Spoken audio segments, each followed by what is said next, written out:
Ötən həftə zəfərimizin 5-ci ilinin tamam olmasını təntənəli şəkildə qeyd eləyirdik.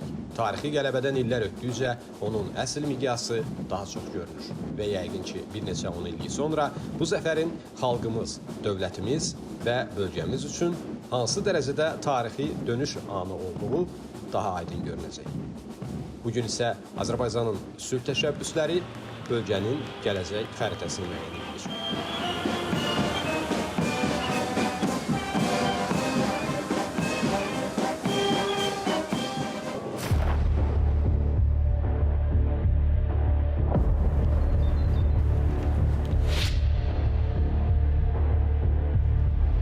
Zəfər günü ərəfəsində zəfərə gedən yolda Azərbaycana dəstəyini əsirgəməmiş Pakistan İslam Respublikasının baş naziri Şahbaz Şərif ölkəmizə təşrif buyurur.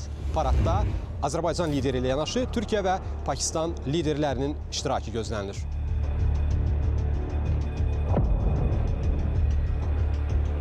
Proqrama əsasən Azərbaycan və Pakistan liderlərinin Zuğulba iqamətgahında iki tərəfli görüşü nəzərdə tutulur. Həmin görüş məhz bu otaqda keçiriləcək. Görüş otağı artıq tam olaraq hazırdır və stulların düzülüşündən aydın olur ki, Azərbaycan prezidentini görüşdə 2 nəfərdən ibarət, Pakistan liderini isə 1 nəfərlik nümayəndə heyəti müşahidə edəcək.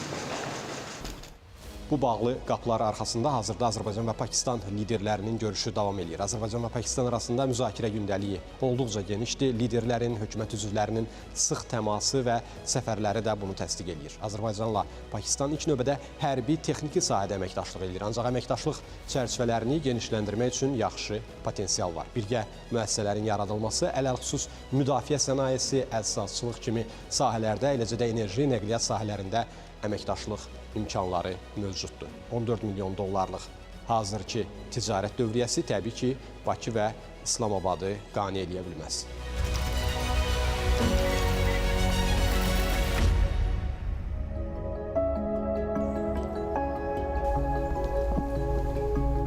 Prezident İlham Əliyevin Zəfər günü tədbirlərinə Ulu Öndər Heydər Əliyevin məzarını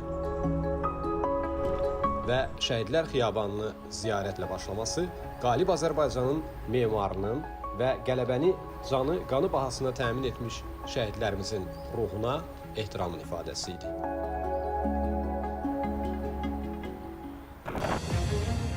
Zəfər günündə açılışı olan Zəfər Muzeyi isə Azərbaycan xalqının Vətən müharibəsində göstərdiyi misilsiz qəhrəmanlığın və qazandığı şanlı zəfərin nümayiş etdirilməsi, şəhidlərimizin əziz xatirəsinin əbədləşdirilməsi məqsədilə yaradılıb.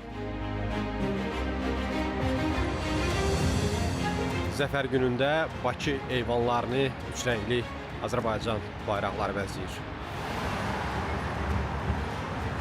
Zəfər Muzeyinin açılışından öncə Prezident İlham Əliyevin Zəfər abidəsi önünə əklil qoyacağı gözlənilir. Hazırda Fəxri Qaraol burada son hazırlıqları həyata keçirir.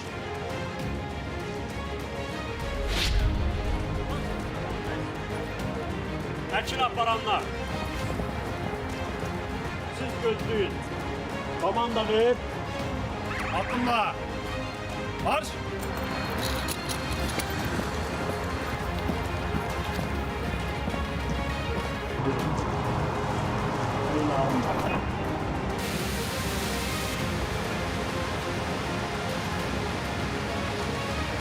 Zəfər Muzeyinin girişində dəmir yumruq simvolu və Ali Baş Komandanın xoşbəxtəm ki, biz öz vətənimizə, doğma Qarabağımıza qayıdırıq, Qarabağımızın tacı olan Şuşaya qayıdırıq və bu torpaqlarda əbədi yaşayacaq sözləri əks olunur. Burada isə 44 günlük Vətən müharibəsində şəhid olmuş igid oğullarımızın adları və burada yerləşdirilmiş QR kod vasitəsilə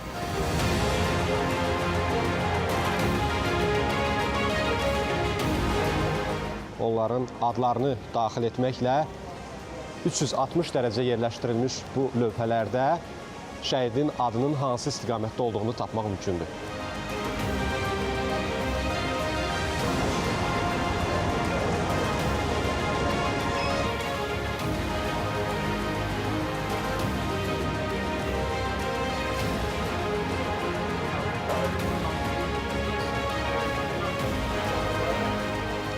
Zəfər Muzeyi ümumilikdə 8 ekspozisiya zalından ibarətdir.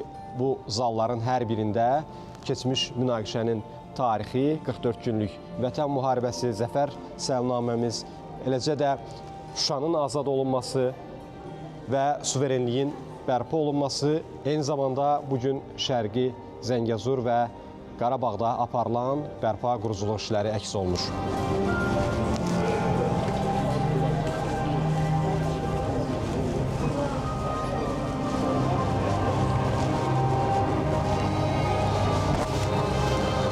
Ermənistan-Azərbaycan münaqişəsi tarixə baxış zalında əlbəttə münaqişənin tarixi ilə yanaşı erməni vandalizminin izləri də bu cür əyani şəkildə nümayiş etdirilir.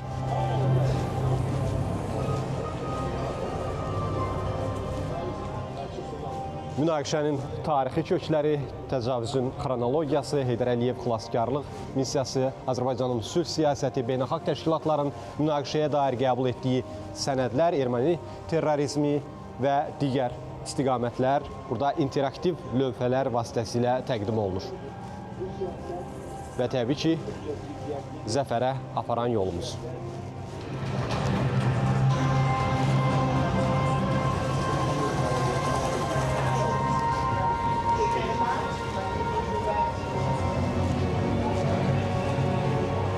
Silahlı qüvvələrin, qoşun növlərinin bayraqları. Hərbi birliklərin geyim formaları da burada əks olunur. Müdafiə Nazirliyinin xüsusi təyinatlı qüvvələri, hərbi dəniz qüvvələrinin xüsusi təyinatlıları, daxili qoşunların xüsusi təyinatlı qüvvələri, Dövlət Sərhəd Xidmətinin çevik hərəkət qüvvələri və Dövlət Sərhəd Xidmətinin sərhəd qoşunları.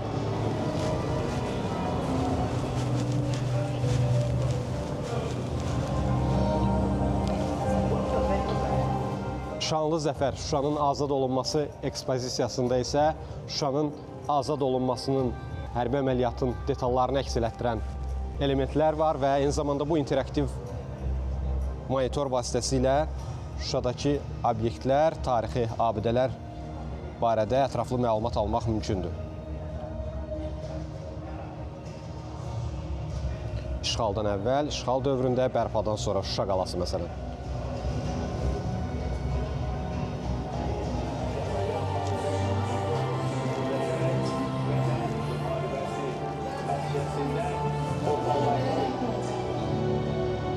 Və suverenliyin bərpası ekspozisiyası. Burada da elektron lövhələr vasitəsilə 2023-cü ilin sentyabr əməliyyatları barədə məlumatlar əks olunur. Eyni zamanda bu cür interaktiv lövhə burada da yerləşdirilib və şəhidlərimizin adını daxil etməklə onlar barədə məlumatı tapmaq mümkündür. Eyni zamanda 1-ci Qarabağ müharibəsi şəhidlərimiz barədə.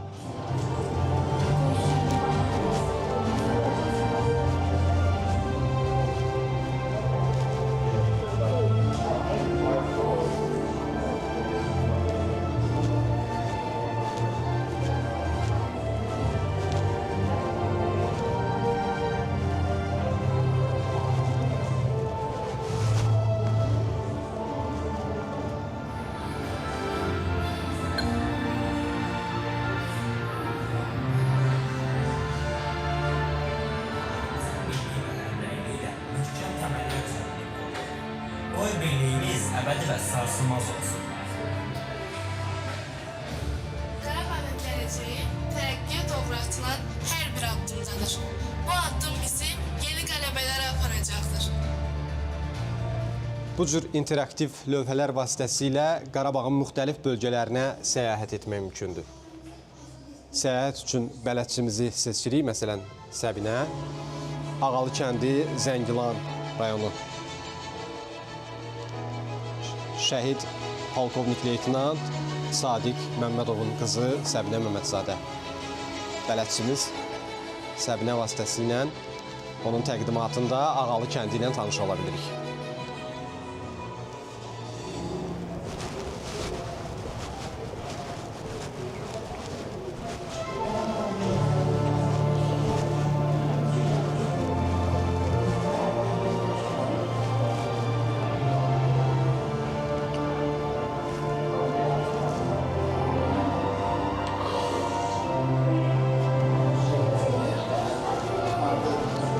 Zəfər Muzeyində həm də Qarabağ və Şərqi Zəngəzurda həyata keçirilən infrastruktur layihələri təqdim olunur. Ağdam Dəmir Yolu və Avtovağzal kompleksinin maketi, eyni zamanda Laçın aeroportunun maketi və digərləri.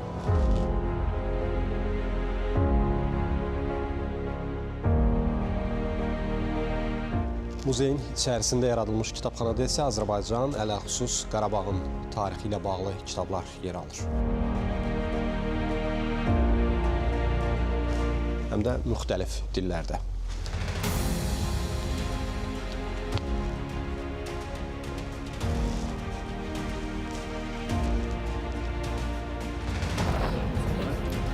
Baş.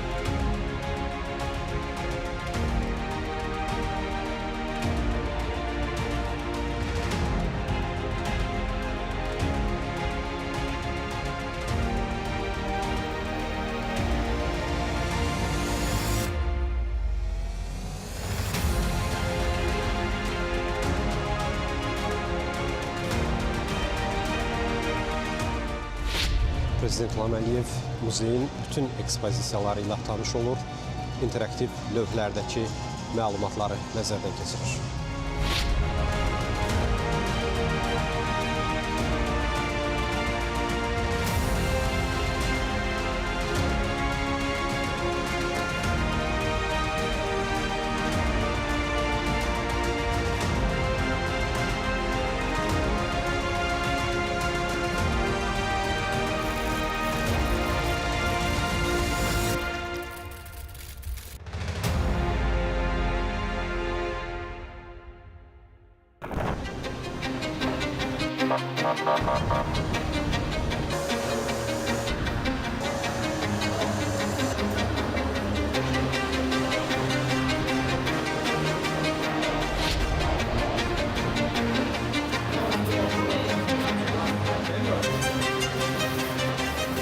Kağızlar nədir sinənizdə baxa bilərəm? Sikir, Nə üçündür?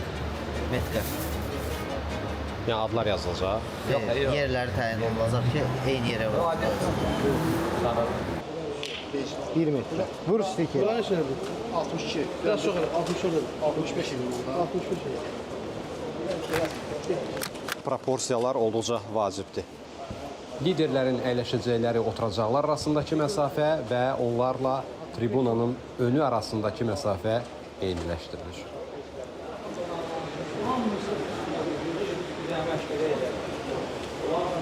Gelsin de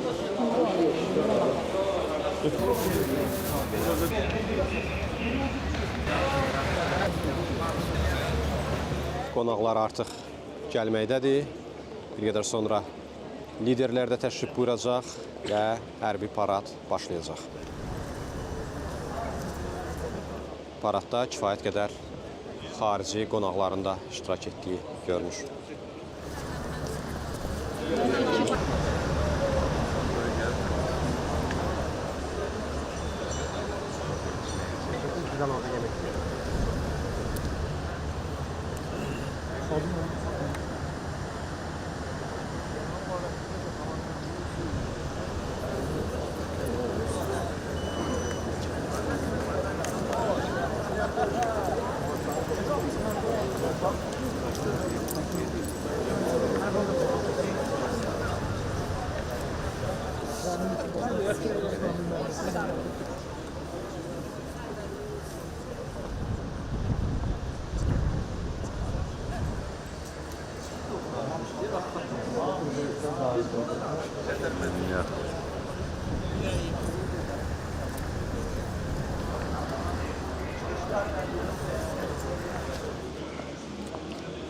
Xoş gördük Mümtaz.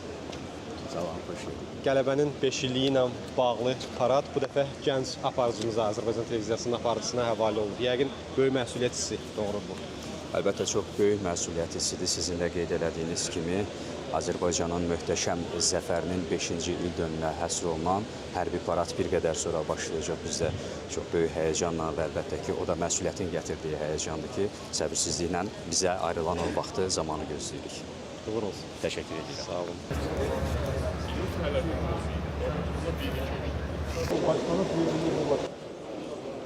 Hörmətli qonaqlar, rica edirik, hər kəs öz yerini alsın.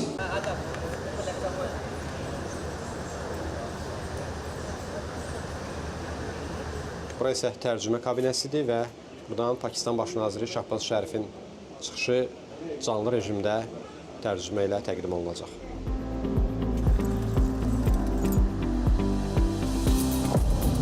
Meydanın həndəvərində yerləşən mehmanxanada mətbuat mərkəzi yaradılıb. Həm də baxaq görək orada vəziyyət necədir. Media mərkəzində həm işləmək, məlumatları emal eləmək, göndərmək, həm də buradan meydanı, orada baş verənləri izləmək mümkündür.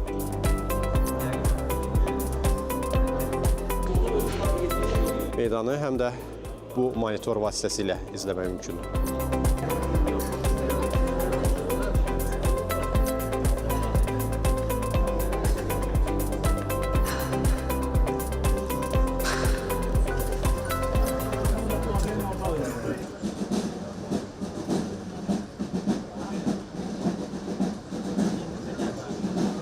Azadlıq meydanı növbəti paradı qarşılamağa hazırlaşır. Qələbəmizin 5-ci ilinə həsr olunan bu parad Azərbaycan ordusunun silahlanma vəziyyətini, təchizat vəziyyətini qismən nümayiş etdirəcək. Eyni zamanda hələ də revanşist əhval-ruhiyyədən xilas ola bilməyənlərə Azərbaycan əskərinin ayaq səslərini eşitdirəcək. Paradın çəkilişləri həm də səmadan aparılacaq. Türkiyənin pilotsuz uçuş aparatları Akıncı Bakı səmasında 900-1500 metr hündürlükdə işləməyə davam edəcək bu dəqiqələrdə. Hərbiçilər artıq tam olaraq meydandadırlar. Bir qədər sonra liderlərin gəlişi ilə paradın başlanmasına start veriləcək.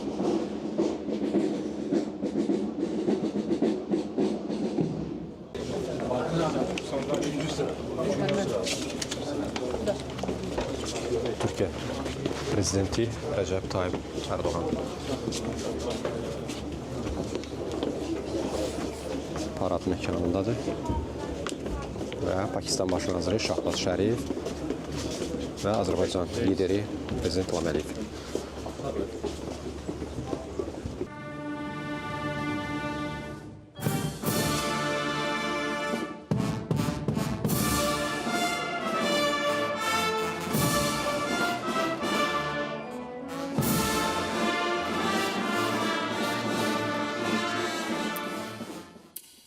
Hər üç ölkənin dövlət himninin səslənməsindən sonra ümummilli lider Heydər Əliyevin və şəhidlərimizin xatirəsi bir dəqiqəlik sükutla yad olundu.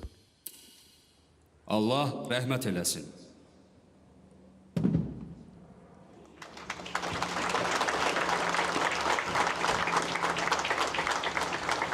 Prezident İlham Əliyev çıxış üçün tribunaya dəvət olunur.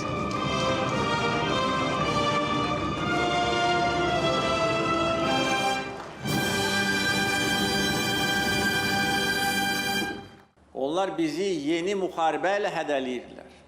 Hətta deyirlər ki, onlar yeni torpaqlar uğrunda yeni müharibə aparacaqlar və Azərbaycanı tam işğal edəcəklər. Deyirlər ki, onların tankları Bakı küçələrində olacaq. Deyirlər ki, onlar Bakıda çay içəcəklər. Əslində onların bu arzuları həyata keçdi. Onları biz gerçəkləşdirdik. Onların tankları bugün hərbi qənimət parkında nümayiş etdirilir. Erməni hərbi cinayətkarları bugün Bakıda məhkəmə qarşısında cavab verirlər və istintaq təcridxanasında Azərbaycan çayını içirlər.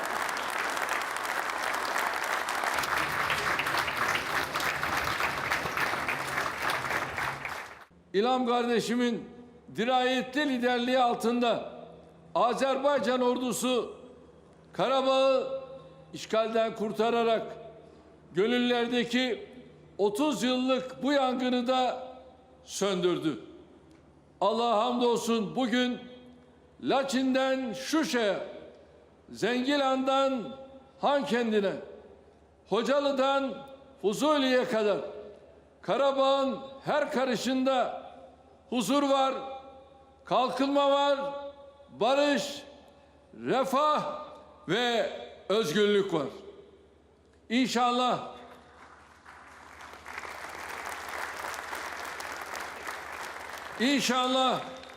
bu barış ve güven iklimi daha da güçlenmeye devam edecek.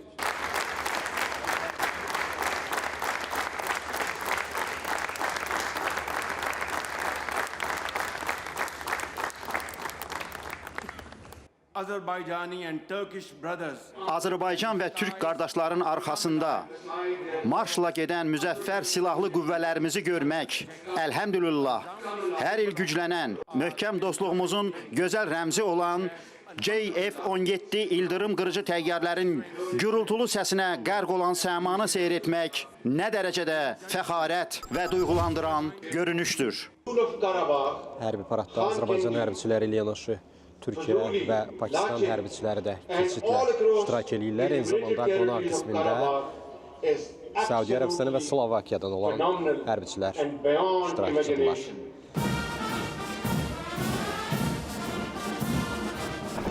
...2020-ci ildəki Vətən müharibəsindəki qələbə və 2023-cü ildə lokal antiterror tədbirlərindən sonra Azərbaycan indi bütün sərhədlərinə nəzarət edir.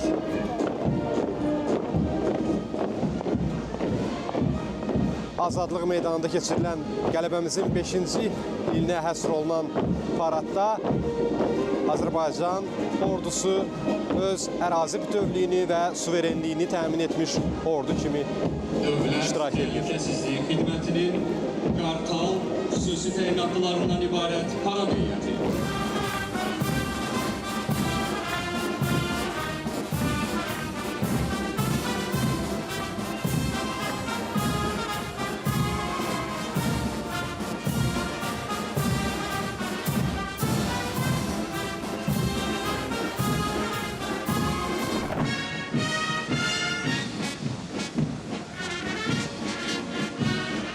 Xüsusi təyinatlı texnika və silah sistemləri kolonu Azadlıq meydanına daxil olur.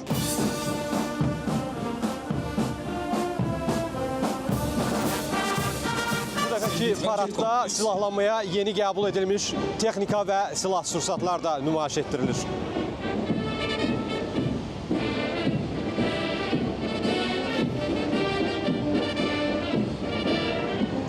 Silahlanmaya yeni qəbul edilmiş Viking hava hücumundan müdafiə sistemlərinə aiddir və bu dəfəki paradda nümayiş etdirilir. Uzaq mənzilli zilik raket kompleksi.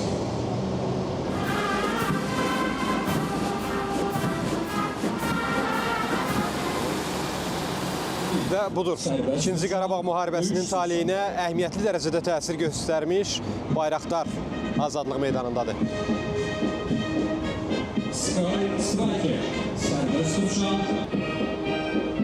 Pilotsuz uçuş aparatları Azərbaycan ordusunun arsenalında indi xüsusi yer tutur və Vətən müharibəsinin gedişində də Azərbaycan bundan uğurla istifadə etmişdi. Şübhəsiz qələbəni Azərbaycan əskəri döyüşərək qazanırdı. O torpaqlarımızı işğaldan azad eləyirdi, ancaq bu cür innovasiyalar və bu cür texnologiyaların tətbiqi də müharibənin uğurlu nəticəsini müəyyənləşdirən faktorlardan biri idi.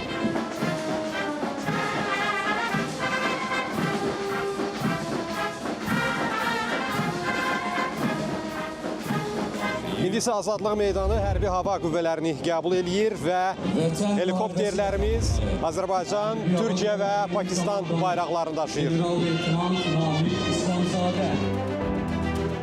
Və Ulu Öndər Heydər Əliyevin portretini. Vətən müharibəsindəki qələbə təbii ki, yalnız 44 günün işi deyildi. Prezident İlham Əliyevin uzaqgörən siyasəti nəticəsində həmin vaxta qədər münaqişə ilə bağlı diplomatik baza gücləndirilmiş, güclü iqtisadiyyat formalaşdırılmış və bu, müasir ordu qurmağa imkan vermişdi. Prezident İlham Əliyev milli ruhu dirçəldərək Qarabağ Azərbaycanlı çağırışını reallığa çevirdi. Hərb tariximizə parlaq qələbə səhifəsi yazıldı. Beləliklə, ölkəmizin ərazi bütövlüyü və suverenliyi təmin olundu.